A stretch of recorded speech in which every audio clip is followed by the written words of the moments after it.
अस्सलाम वालेकुम। तो जब हम टेंसेस में किसी सेंटेंस को सॉल्व कर रहे होते हैं तो उसमें डिफरेंट वर्ड्स आ रहे होते हैं, जैसे सब्जेक्ट है, वर्ब है, ऑब्जेक्ट है। तो आज हम उनके बारे में डिस्कस करेंगे कि एक सेंटेंस में सब्जेक्ट क्या होता है, वर्ब क्या होता है और ऑब्जेक्ट क्या होता है। तो पहले इनके बारे में हमें आइडिया होगा तो तब हमें टेंसेस भी सॉल्व करने ईजी हो जाएंगे। तो आज हम सबसे पहले सब्जेक्ट के बारे में देखते हैं कि सब्जेक्ट क्या है। तो सब्जेक्ट की डेफिनेशन देखते हैं। सब्जेक्ट किसी भी पर्सन, प्लेस या किसी भी चीज़ को कहते हैं जो कि एक सेंटेंस में एक्शन परफॉर्म कर रहा होता है। अब सब्जेक्ट नाउन की शेप में भी हो सकता है और प्रोनाउन की शेप में भी। एग्जाम्पल देखते हैं। Ishtiyaq is playing volleyball. अब इस सेंटेंस में इश्तियाक जो है वो नाउन है, तो मतलब यहाँ पे जो सब्जेक्ट है वो एज अ नाउन यूज़ हो रहा है। सेकंड एग्जाम्पल देखते हैं। He has finished his work. अब इसमें जो ही है वो प्रोनाउन है, तो इसमें जो सब्जेक्ट है एज अ प्रोनाउन आ रहा है। तो मतलब हैं दोनों ही सब्जेक्ट, लेकिन पहले सेंटेंस में वो एज अ नाउन आ रहा है और दूसरे सेंटेंस में एज अ प्रोनाउन आ रहा है। तो लेकिन बेसिकली देखा जाए तो वो दोनों ही सब्जेक्ट हैं।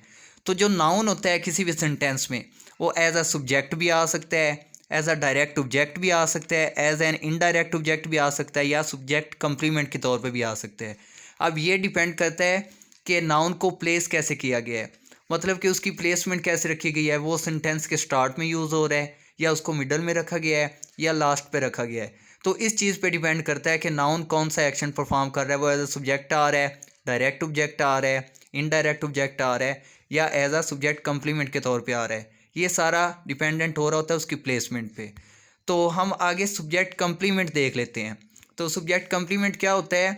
सब्जेक्ट कंप्लीमेंट किसी भी सब्जेक्ट को फर्दर इंफॉर्मेशन उसके बारे में दे रहा होता है, या उसको फर्दर डिस्क्राइब कर रहा होता है, या उसको रीनेम कर रहा होता है। तो subject complement as a noun की शेप में भी हो सकता है, प्रोनाउन की शेप में भी, या एडजेक्टिव की शेप में भी। तो एग्जांपल देखते हैं। The man is a good father. अब इसमें द मैन है जो, वो है सब्जेक्ट, ठीक है। और इसमें जो लास्ट पे आ रहा है फादर, वो फर्दर इन्फॉर्मेशन दे रहा है किसके बारे में, जो ओरिजिनल सब्जेक्ट है उसके बारे में। ओरिजिनल सब्जेक्ट कौन सा है, द मैन। और जो सब्जेक्ट कंप्लीमेंट है वो है फादर, क्योंकि फादर द मैन के बारे में फर्दर इन्फॉर्मेशन हमें प्रोवाइड कर रहा है। तो इस सेंटेंस में द मैन है ओरिजिनल सब्जेक्ट और जो फादर है वो सब्जेक्ट कंप्लीमेंट के तौर पे यूज़ हो रहा है। सेकंड एग्जांपल देखते हैं। Ishfaq seems kind. अब इस सेंटेंस में जो इशफाक है वो ओरिजिनल सब्जेक्ट है, और काइंड जो है वो एज अ सब्जेक्ट कंप्लीमेंट के तौर पे यूज़ हो रहा है, क्योंकि वो इशफाक के बारे में फर्दर इंफॉर्मेशन प्रोवाइड कर रहा है। आगे हम देखते हैं टाइप्स। सब्जेक्ट की टाइप्स कितनी हैं। तो सब्जेक्ट की बेसिकली 3 टाइप्स हैं। Simple subject, complete subject, compound subject. तो अब हम एग्जांपल के थ्रू इसको वन बाय वन एक्सप्लेन करने की कोशिश करते हैं।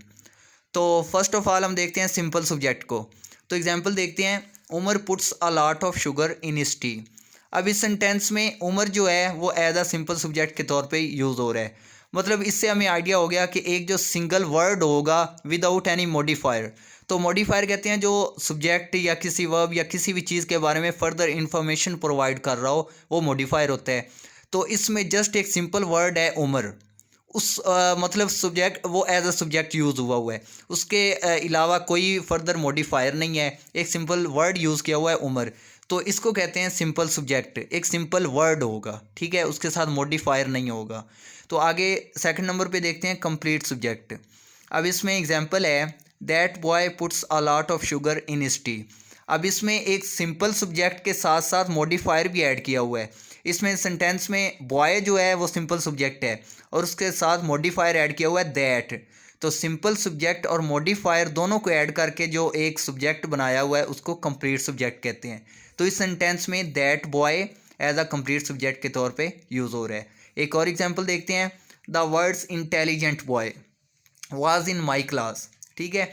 अब इस सेंटेंस में द वर्ड्स इंटेलिजेंट बॉय ये कंप्लीट सब्जेक्ट के के तौर पे यूज़ हो रहा है। इसमें जो बॉय है वो सिंपल सब्जेक्ट है और उसके साथ द वर्ड्स इंटेलिजेंट, ये पूरा जो फ्रेज़ है ये मॉडिफायर के तौर पे है। तो सिंपल सब्जेक्ट और मॉडिफायर ने मिलके एक कंप्लीट सब्जेक्ट बना दिया।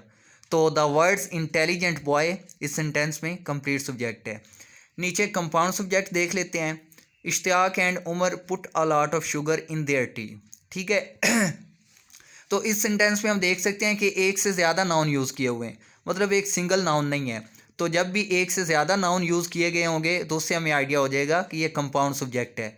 तो इसमें Ishtiyaq and Umar is the compound subject. मतलब एक से ज़्यादा नाउन होंगे जिस भी सब्जेक्ट में, उसे हम कंपाउंड सब्जेक्ट कहेंगे। मतलब एक नाउन नहीं है, एक से ज़्यादा नाउन है, तो वो कंपाउंड सब्जेक्ट होगा। ठीक है, तो आगे हम एक और एग्जांपल देखते हैं। That new boy from Lahore and the tall girl with long hair put a lot of sugar in their tea. ठीक है, अब इसमें that new boy from Lahore and the tall girl with long hair, अब इस पूरे से हमें आइडिया हो रहा है कि दरमियान में कंजंक्शन यूज़ किया हुआ है एंड, तो दो सब्जेक्ट, दो इसमें नाउन यूज़ हुए, दो नाउन यूज़ हुए हैं, तो इससे हमें आइडिया हो गया कि ये कंपाउंड सब्जेक्ट है। लेकिन हम इंटरेस्टिंगली इसमें ये भी देख सकते हैं कि ये कंपाउंड सब्जेक्ट तो है ही है, लेकिन उसके साथ साथ एक कंपाउंड सब्जेक्ट के अंदर हमें दो कंप्लीट सब्जेक्ट भी नज़र आ रहे हैं।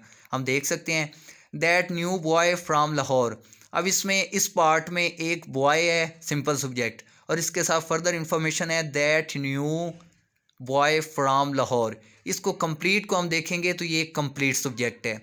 और दूसरे पार्ट में एंड के बाद वाले में इसमें गर्ल जो है वो सिंपल सब्जेक्ट है, और उसके साथ the tall girl with long hair, मतलब ये फर्दर इंफॉर्मेशन, मतलब मॉडिफायर ऐड किया हुआ है। तो एक कंप्लीट सब्जेक्ट हो गया ये that new boy from Lahore, और दूसरा हो गया the tall girl with long hair. तो एक ही कंपाउंड सब्जेक्ट में दो कंप्लीट सब्जेक्ट भी यूज़ हुए हैं। ठीक है, तो इसके साथ साथ हम ये भी देखते हैं कि जो एक कंप्लीट सब्जेक्ट है उसको हम नाउन फ्रेज भी कह सकते हैं या नाउन क्लास भी। मतलब नाउन फ्रेज या नाउन क्लास तब बनते हैं जब नाउन के साथ जो एक सिंपल वर्ड है उसके साथ फर्दर इंफॉर्मेशन दी जाए। तो हमने ये भी देखा कि जो कंप्लीट सब्जेक्ट है उसके अंदर जो सिंपल सब्जेक्ट है उसके साथ मॉडिफायर ऐड किया हुआ है, मतलब फर्दर इंफॉर्मेशन ऐड की हुई है। तो जिस नाउन के साथ फर्दर इंफॉर्मेशन ऐड की गई हो उसको हम कंप्लीट सब्जेक्ट भी कह सकते हैं, या उसको हम नाउन फ्रेज या नाउन क्लास भी कह सकते हैं। तो इसमें कंफ्यूज नहीं होना। तो आई होप ये भी लेक्चर अच्छा रहा होगा। तो अल्लाह हाफिज़।